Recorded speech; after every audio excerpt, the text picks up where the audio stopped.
following is a Comfortably Zoned Radio Network production. We are back, in case you're wondering, with George Case. I'm Ralph Tycho with the Comfortably Zoned Radio Network, and our host is here. May I introduce George Case III. How are you, George? Yeah, I'm just fine, Ralph. Thank you very much. And this is going to be an interesting hot stove discussion. And we're saying hot stove. It's really going to be hot stove since we're sort of in the deep freeze. So this is going to be an interesting day. And I want to introduce our panel, our regular podcasters. We have David Hubler, who wrote the book, Gnats and the Grays. I worked with David on his book, and it's a very well thought out book about World War II era Major League Baseball in Washington. Alan Blumpkin, our resident historian, who is so knowledgeable about baseball history. And we're proud to have Ronnie Rabinovitz with us. And Ronnie, I'm going to ask you, as Ralph had mentioned, if you would please introduce our guest so we can have a little discussion about Ila and her contributions to baseball. Terrific.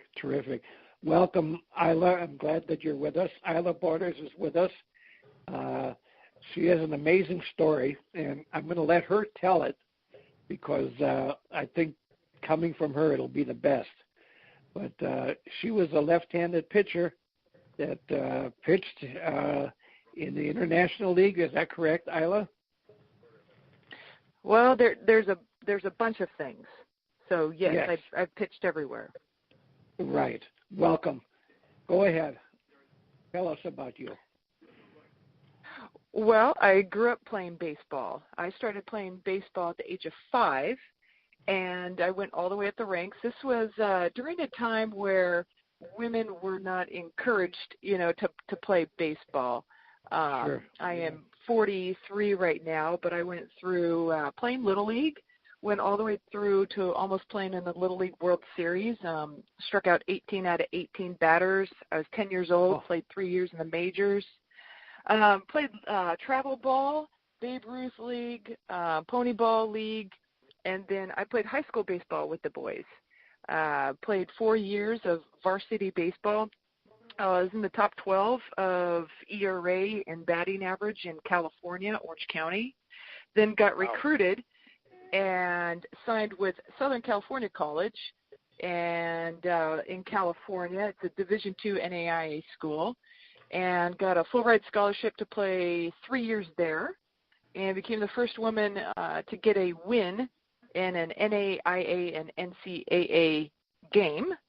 And that created a lot of media attention. And then after that, I played 1 year at Whittier College and then got signed by the St. Paul Saints, who they are in the American Association League, which is like the best independent ball you could possibly get. Tons of people sign out of there and go straight to the major leagues, or we have major leaguers coming back down and then going right back up. Mike played there. Mike Beck has been on these airwaves. And, Mike Beck's a good friend of mine. I live in Minneapolis, Ila, so I'm very familiar with the Saints. Yeah, I played 4 years in the American Association and played a little bit out there in Japan, and now I'm coaching and working as a firefighter out in Portland, Oregon. Fabulous. Wow. That's great. That's terrific. Let me ask you this. Who was your mentor in the early days? Who coached you in Little League, and who got you started and gave you the confidence to do what you're doing? My dad at the early stages, we would go out every weekend and we would play for like 8 hours. He played baseball. He was a young dad. He was 20 years old when he had me. And so we would be out there for at least 8 hours playing baseball all day. And that lasted until I was 15, and then I got some different coaching. Clyde Wright actually worked with me a little bit, left-handed pitcher for the Angels, high schoolers. Charlie Phillips was a good mentor. He was my coach, him and Tim Fortungo, in college. And, left-handed pitchers right there, big leagues, played at USC, so I got a lot of help from them. And it just kept on going on and on. I had a lot of great mentors. Did anybody try to get you to be a softball player? Yes, of course. They wanted me to go into softball because, baseball was not for girls. But there was some opposition, of course. There was a lot. But I think as soon as you get out there and you show that you can help your team win, and you're not out there for publicity, you're out there to, win and enjoy the game, then as soon as they see that, it's like, okay, come. If you're going to help us win, we don't care who you are. Right. Was there anybody that was absolutely so dead set against your progression that they hindered hindered you in any way? Oh, I can go on and on. They're out of 100 people that tried everything in the world were, high school. I had to go to Whittier Christian High School and not my hometown of La Mirada because the coach said, you will not play for me. But I had another coach at Whittier Christian High School that said, hey, we're going to give you a shot. That's all we're going to do is give you a shot, and if you make the team, you make the team. And that's what I was looking for. And I made the team. Would you mention both coaches' names? So Coach Steve Randall and Tom Caffrey, they're the ones at Whittier Christian High School that said, we're going to give you a shot. Who was the one at your high school, at your hometown high school, that hindered you? It's weird. I don't even remember his name. I remember his face, but that's how it was. I didn't look back. It was a high school coach. You have a great from attitude. Colorado. You have an absolutely great attitude for that. You sure do. Yeah, and that happened with everything. I put my applications, about 20 of them, out to colleges, and 3 of them came back and said, yes, we would like for you to come here. So it's always finding those couple of people that say yes and go with them. That's great. That's great. What was your determination as far as never backing down and continuing to move forward? I just wanted to play in the major leagues. I had a dream that maybe other boys have that, girls don't necessarily, I guess, have as much. And my dream since a little kid was to play professional baseball in major leagues. And I had a dad, that said, you can do it. Don't let anybody say that you can't do it. You can do it. But he also said, this is what you're going to have to go through. And like I said, times are different right now. They're actually looking for women to play baseball, MLB, USA Baseball. They're very proactive. They're trying to recruit. But during my time, it was trying to do everything possible to not let girls play. So I have to greatly applaud the men like Mike Veck and Charlie Phillips, who took a risk on me and really was proactive and way ahead of their time for giving me a shot to play baseball when it wasn't, a good thing to do. So I was able to get where I was able to get because of Mike Veck and people like him. He's a great guy, terrific guy, good friend of mine. Awesome man. Awesome, you're right. He really is. Takes after his father. Like his father. His father? Like his Mike father. takes after his father. Oh, right, yes, exactly. Absolutely. Bill Veck as in Wreck. Alan is our baseball historian. When we were young, we're all up there a little bit in age, this panel. When we were young, the question was bringing in a female umpire. And so things have really changed. There was no chance when we were young of a woman, no matter how talented, of playing ball. The best they could do was go against the grain and try to get into umpiring.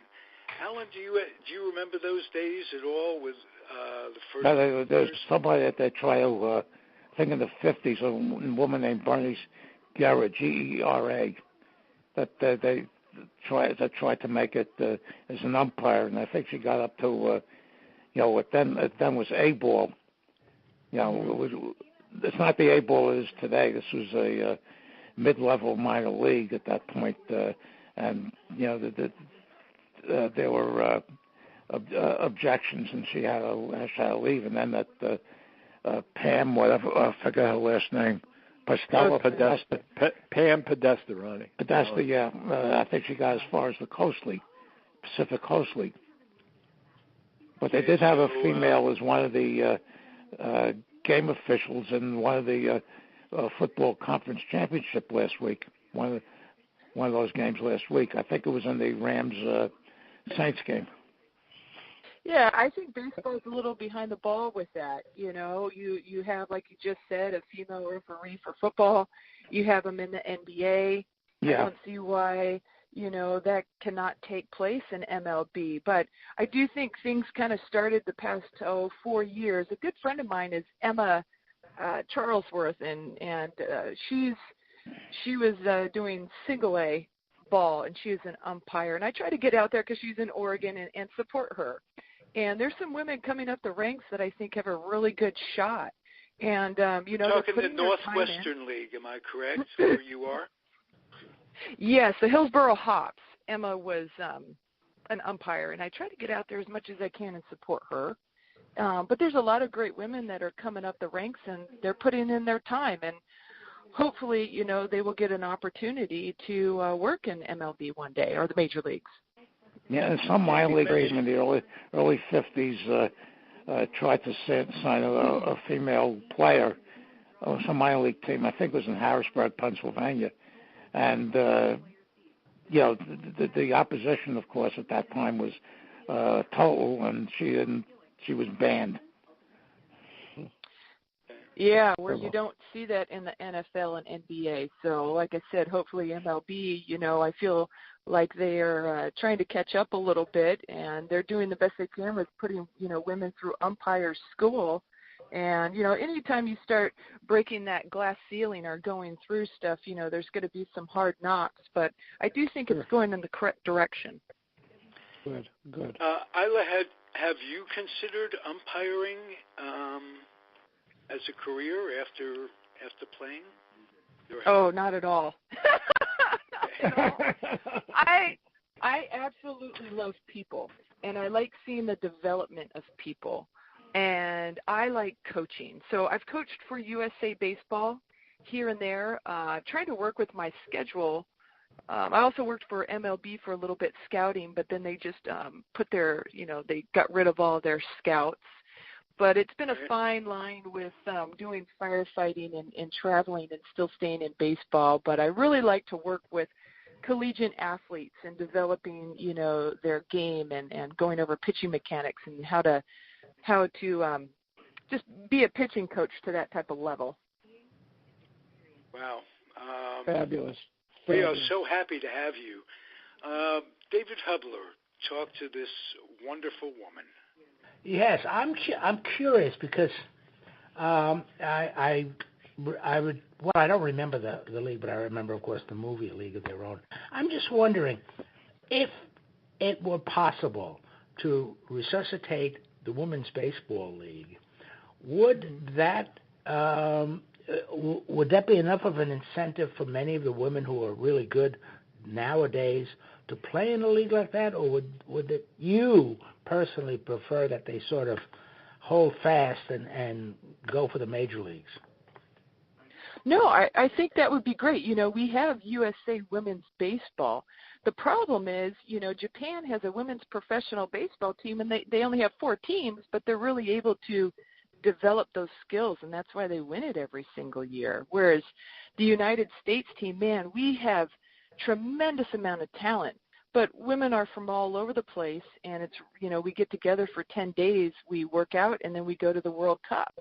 And it's extremely difficult, I don't care who you are, to gel within 10 days and then go play in a World Cup. So I think it would be fantastic. I would love to get women's baseball going like that again, develop the talent to then have, you know, the World Cup every 2 years. I think that's possible, and I hope that we can get that going again. Yeah, maybe every 4 years would be more reasonable. What about I just lost my train of thought or something. Oh, go ahead. Let someone else. I'll remember one of these moments. George Case, what do you say?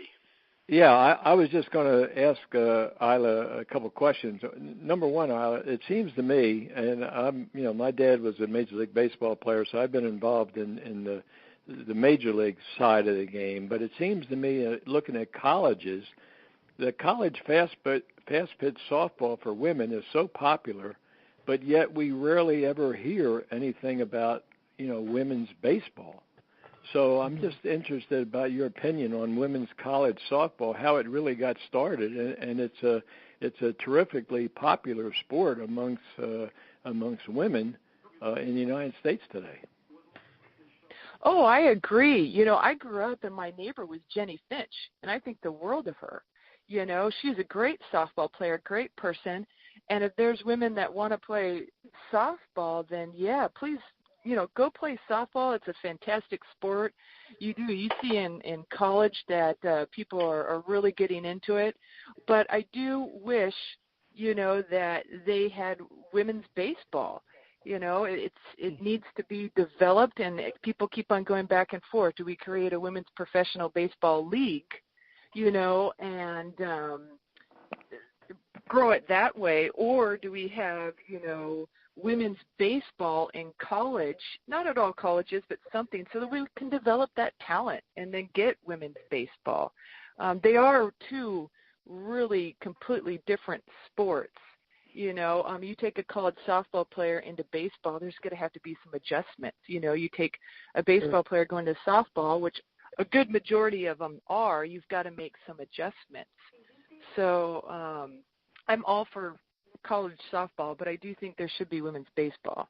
Well, Ila, that's why I was asking you that, because it just seems to me that the development, when you're looking at young girls that are playing, softball, fast pitch softball, and around here in Pennsylvania, and I'm sure in other parts of the country, fast pitch softball for girls is a terrific sport, and they move up the ranks. They go from, say, junior high school to college, and they're playing. You mentioned Jenny Finch. She's one of the all-time greats, I think, as far as women's fast pitch softball. And you see colleges, the game is being televised, the finals, and it's become a huge sport. But yet baseball, which is our so-called, or had been, our national pastime, and everybody is playing it and watches it, and yet there's very few women proportionally that are playing baseball. It seems to me that the good athletes are tending toward fast pitch softball. And I agree with you. Yeah, I was just going to say I agree with you. I think it's got to be developed, yes. And I'm just curious as to what needs to be done at that level to move it up to a sport where young women would aspire to try to develop their skills. Opportunity.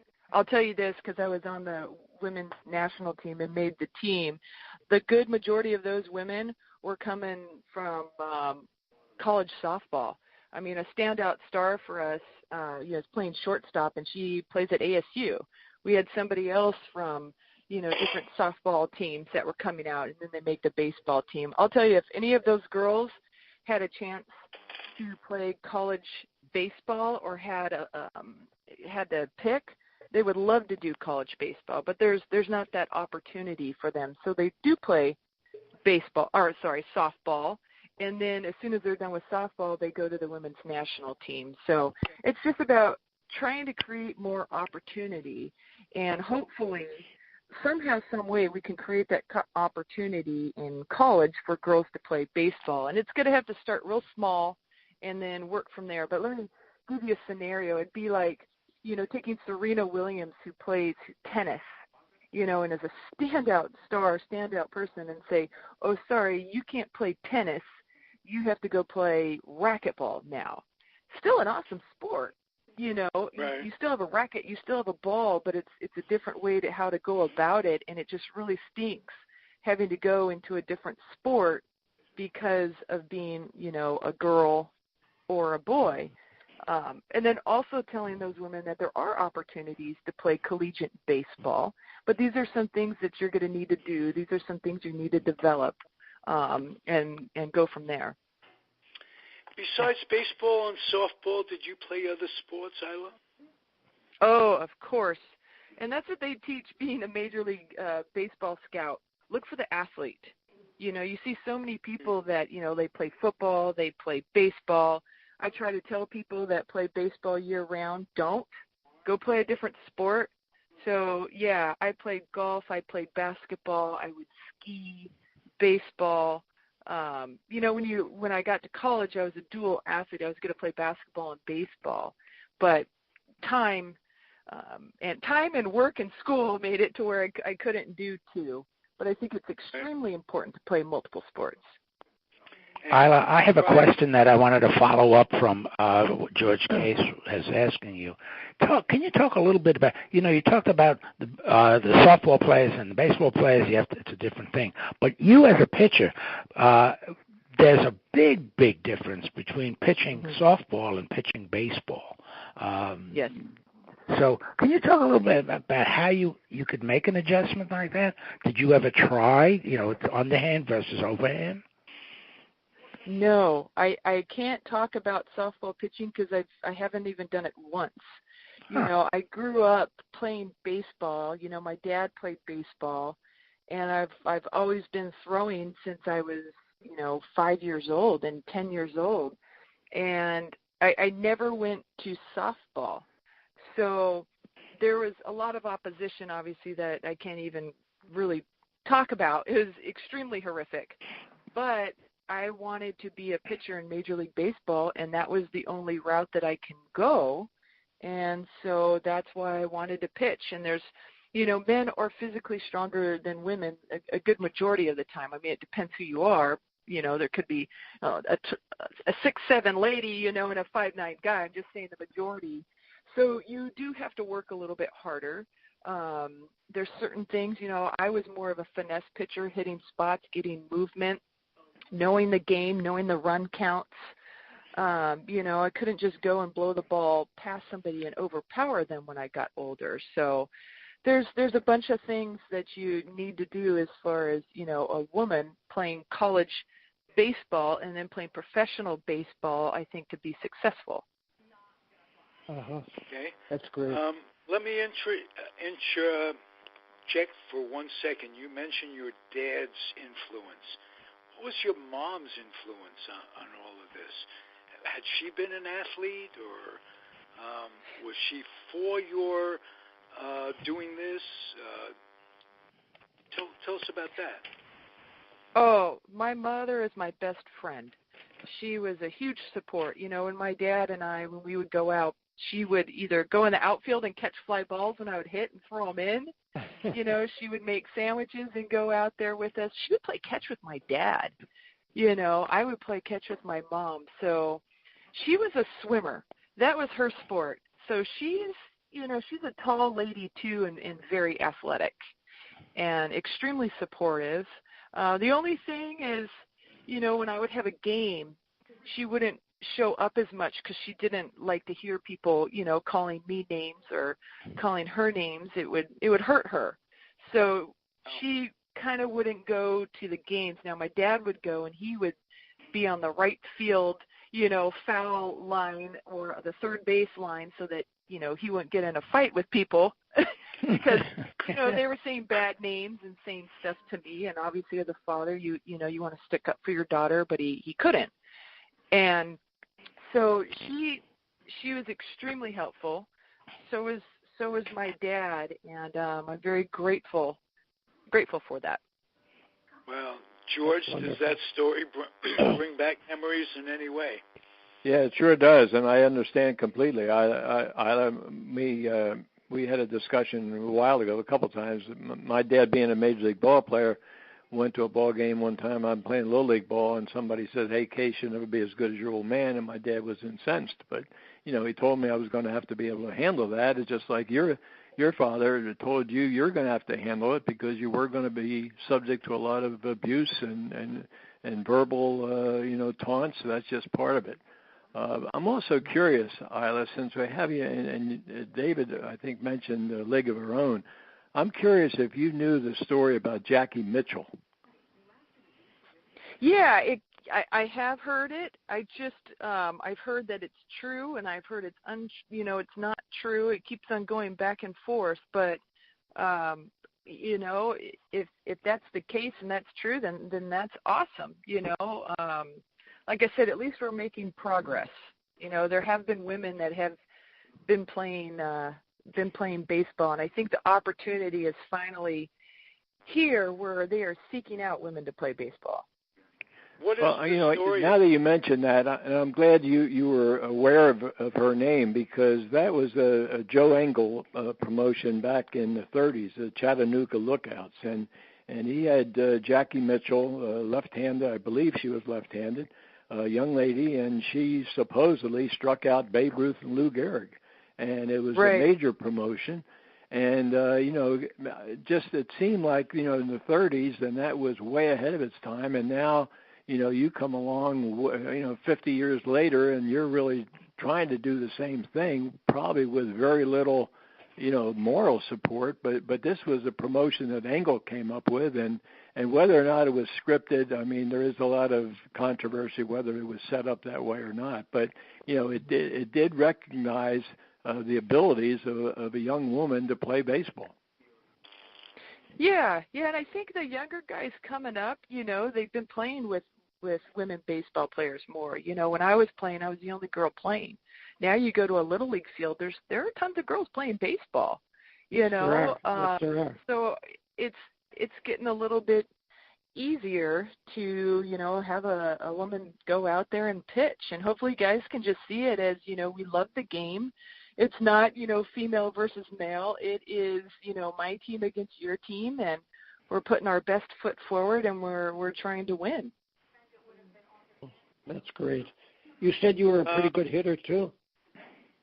Yeah, I hit all the way up until college, and I got up 11 times, and I got hit 11 times. So I said, that's it. Really? Really? Oh, my. I threw left-handed, and I batted right. So taking a 85 or 90 mile an hour fastball in the back and then trying to go throw again didn't feel too good. Ouch. No. Yeah. Yes. Ouch is right. Do you think you were hit intentionally? I mean, it sounds like 11 100%. out of 11. 100%. Yeah, 11 out of 11, 100%. Oh, yeah. Now, if you had said got a hit, 11 out of 11, that must be pretty impressive. I was doing really, really well in high school. In high school, it's not as big of a stage, and so they threw to me, and I don't remember my batting average, but I know it was in the top 10 out in L.A., Orange County, and then I got recruited as a hitter to play first base when I wasn't pitching, and then, in college, I got up 11 times, and I got hit 11 times, and I'm just like, this is it. I can't do both, fight both things and try to pitch and hit. So now you'd need an American League rule. You'd have to play in the American League. And maybe if this comes to fruition, you can get ESPN because they're always looking for to fill airtime. Nice. Absolutely. This is fabulous. Tell us I how give you so got much into credit. being a firefighter. Yes. I love my job, and I work as a lieutenant, and I'm a firefighter paramedic out in Portland, Oregon.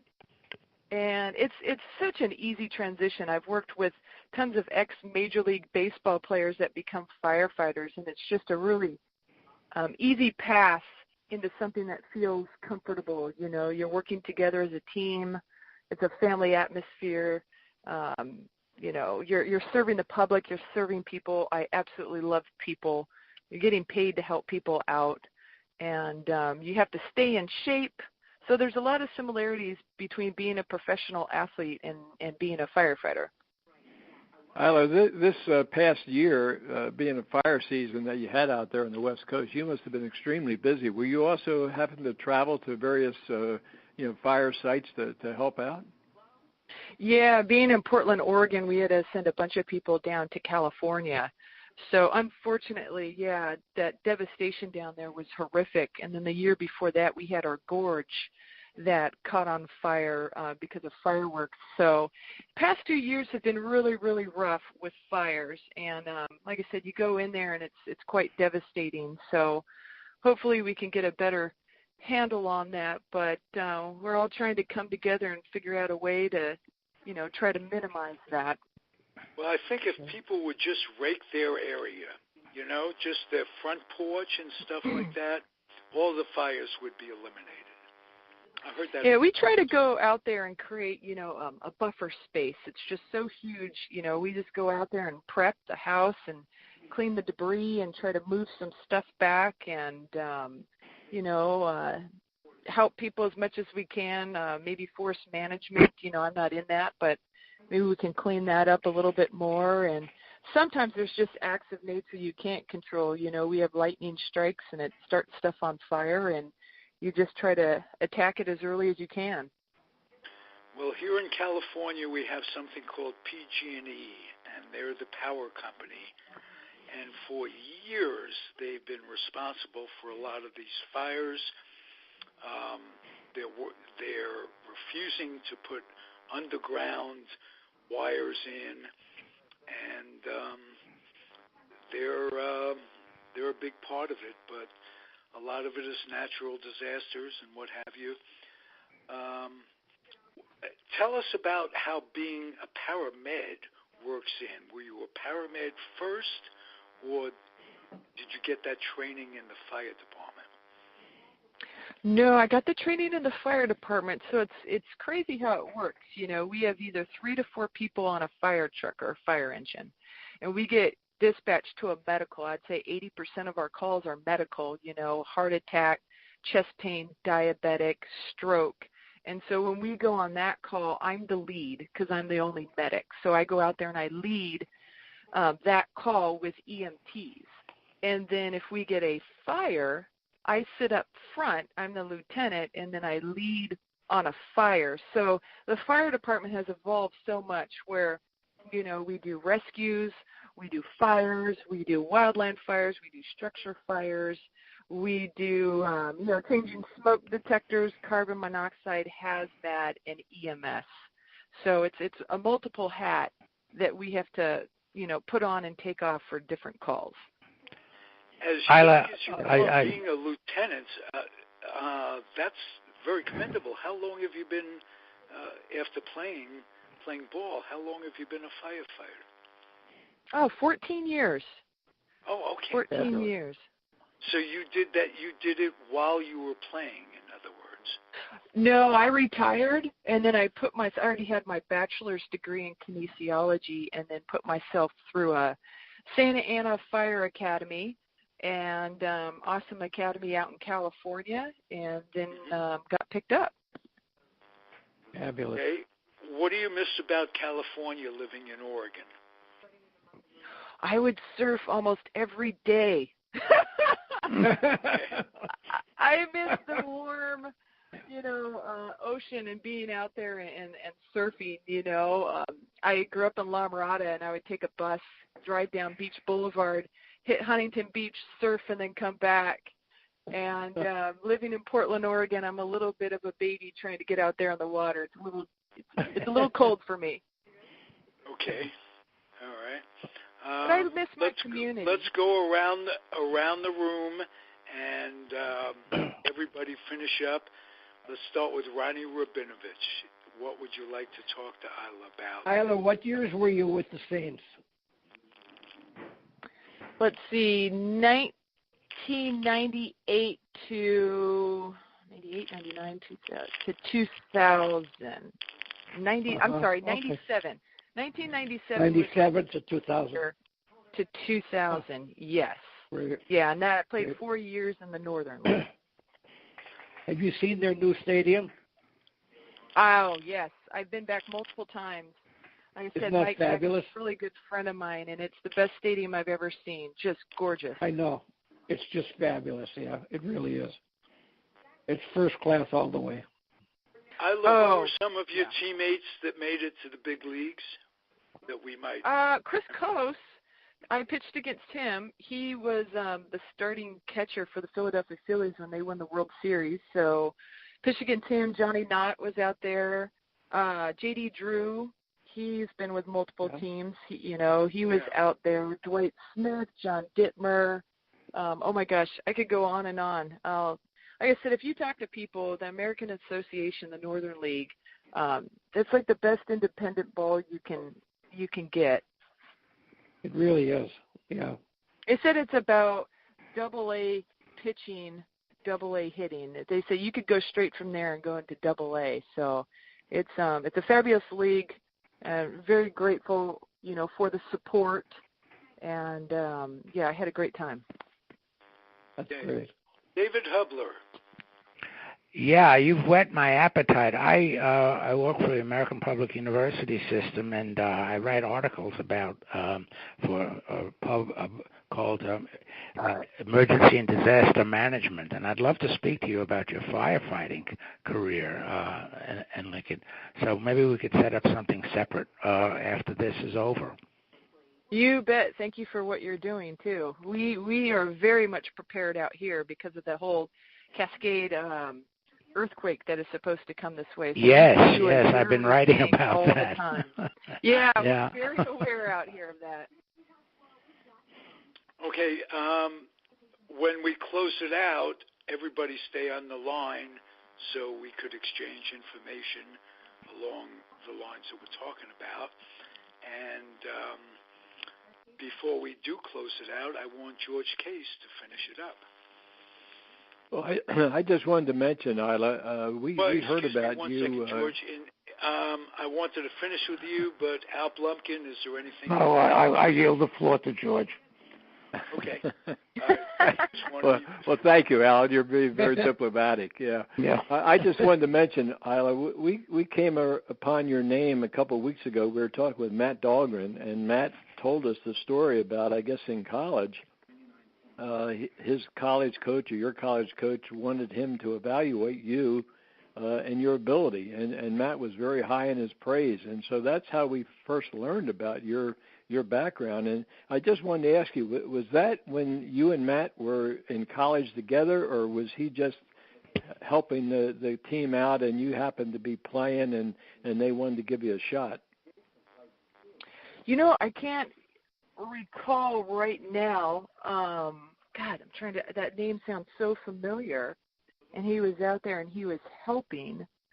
I don't know. I've been very fortunate. Like I said, Tim Fortugo taught me my pickoff move. He has one of the greatest pickoff moves.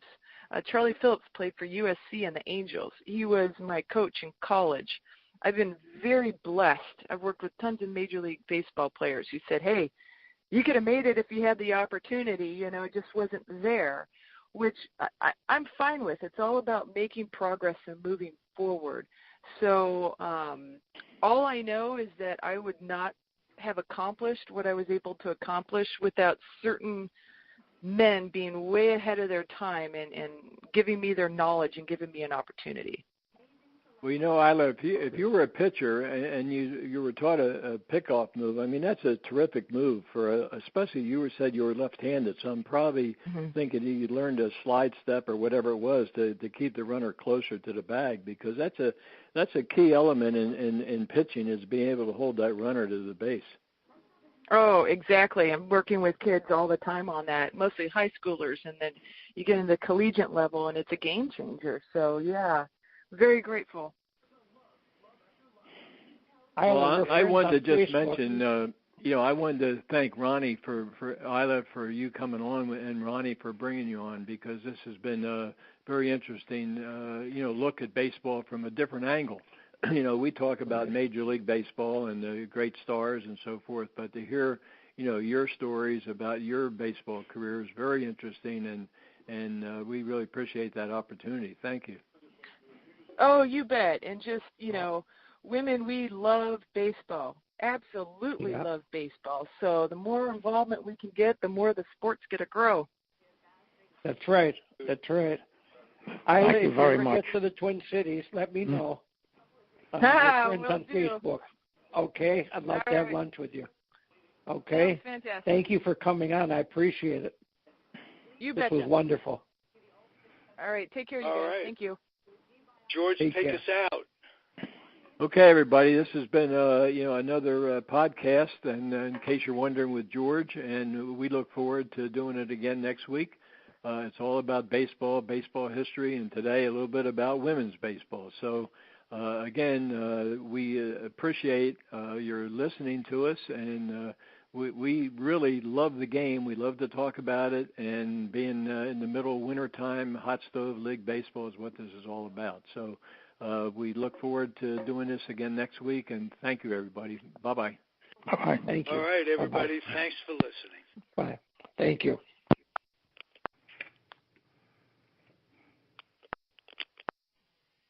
The proceeding was a Comfortably Zoned Radio Network production. Thank you for listening.